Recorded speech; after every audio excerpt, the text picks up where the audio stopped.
Hi, I'm Dana Levenberg, Assembly Member representing the 95th Assembly District, which includes Croton and Ossining.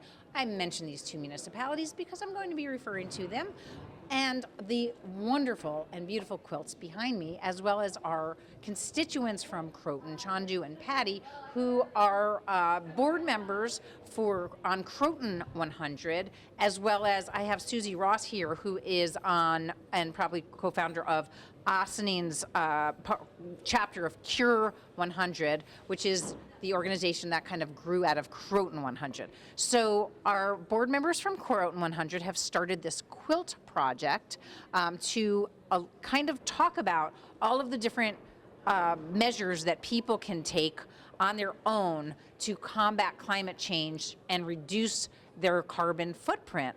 So I'm going to talk a little bit with Chandu and Patty, and maybe you can tell us a few of the details of how this quilt project got started and what it means for the rest of the world. Great, thank you. So, you know, a quilt is really a metaphor for the fabric of our community. And so what we're doing is threading together the variety of ways our four pillars in the community are taking leadership in decarbonizing our communities. The four pillars are our municipal government, businesses, public facilities, and households. So throughout our quilt, you see decarbonizing actions being taken by these pillars of our community. So I can tell you a little bit about it. Let's take a step, great. So in this quilt, what we see going down the center of the spine of the quilt and across the top are municipal actions in Croton. You may know that Croton on Hudson is the #1 clean energy community in all of New York State. It is a leader. And so there are a variety of ways our municipal government is helping to lead New York State through a variety of NYSERDA grants and a lot of policies taken right here in Albany. So we have clean transportation, we have police patrol cars that are clean electricity. We have our Bike and Pedestrian Committee that brings micro-mobility to our community. We also have going across here our Impact Multipliers Public Facilities.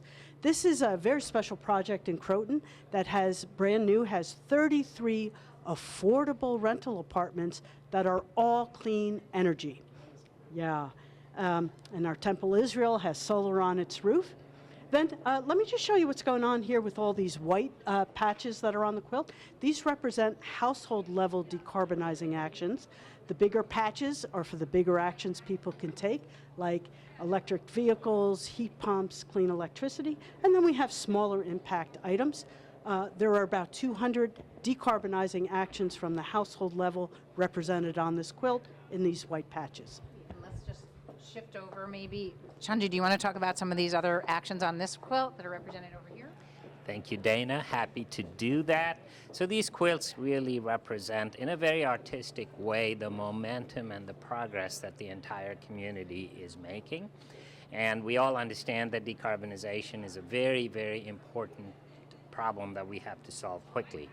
The big feature of this second quilt is the patch in the middle, which represents the solar canopy at the Croton Harmon train station. It is a massive solar canopy that's accompanied by batteries so that we can store the energy and then use it when it's most needed. Just like the first quilt, we are also showcasing local businesses as well as various households that have taken different actions in order to decarbonize. Now, if you're not from Croton, you're wondering, wow, this is great. How can we do this in our community? Well, I have good news for you. We have a nonprofit called Cure 100, Communities United to Reduce Emissions 100%. Meet us, join us, form a chapter, and we can help you achieve all of this and more. Back to you, Dana. Okay. And a perfect example of that is our wonderful Suzie Ross from Ossining, and she's going to talk about where else you might be able to see these quilts if you happen to be in the 95th Assembly District anytime soon. That's great, thank you. So I run an organization called Green Ossining that is in Ossining, New York, Dana Levenberg's district, neighbors to our friends here in Croton. We run the largest Earth Day festival in Westchester County on April 26th. We usually have about 4,000 to 5,000 people. It's on the river. It's a beautiful day of music and crafts and all different types of ways to find solutions to electrify your life, your home, and we will have this quilt on display, I believe. And you can come and also learn about the Cure 100 team. They'll be there as well to talk to you more about how you can learn about their carbon tracker and becoming a member or opening up a chapter of your own. But we found it to be a fantastic tool and filled with all types of recommendations about how you can electrify your life a little bit more and reduce your carbon footprint. And I think that's it. Fantastic. And one more thing I just want to point out, because I want to do a little bit of bragging. Yes, in terms of this legend of household actions that you can take, you can introduce heat pumps for heating. I got rid of my gas boiler and did that. I bought myself an electric vehicle, put solar panels on my home so that I could have clean electricity. I compost. I utilize a community composting as well as some backyard composting if I ever water my garden, but I don't want to use too much water, so that's sometimes I don't do that. I don't raise chickens. I have a plant diet, sort of, but I do try to eat sustainably whenever I do introduce any kind of meat products. I don't have a plug-in hybrid because I have an electric vehicle. I'm waiting for my electric stove. That's the last piece that I have to get off of gas. I do have an electric hot water heater, and I'm waiting for another company to offer backup battery storage. Go Dana! Yeah. So let's do it. Everybody take responsibility for your own carbon footprint. Look at this wonderful quilt here and get some ideas. Thank you so much to everybody involved in Croton 100, Cure 100, Green Ossining. I have a great, great green community. Thank you.